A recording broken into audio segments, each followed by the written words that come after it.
Dito tayo guys sa taas guys. Luma na to guys. Pakita ko sa iyo. Dati ang ano niya to. Ayan guys oh. Dito tayo sa taas. Luma na siya. Hindi na na-renovate. Siguro i-renovate na naman to. Tapos bago na naman. Tingnan mo oh.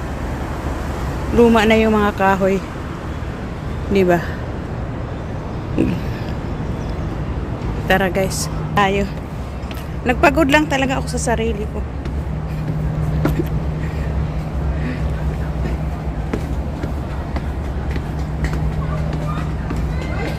Walang daanan dito. Saan mang daanan? Kala ko may daanan dito. Maybe here. Maybe this way. Oh, meron na. Oh, meron ano dito guys. So, tingnan mo guys. Pakita ko. Ayan oh. Pwede dito magpahinga guys.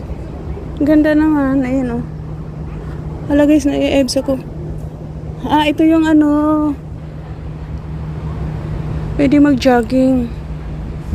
Sa labas doon. Dito tayo guys. Hindi pa ako nakaano rito guys. Sa likod. Makapunta nga. Hala, nai-ebs ako. Wait lang, di ako makakonsentrate kasi nai-ebs ako. Ah, minsan guys, dadaan ako doon.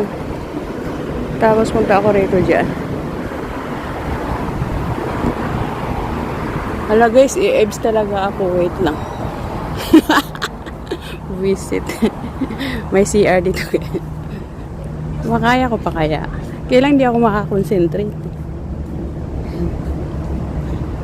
Balik tayo guys sa CR.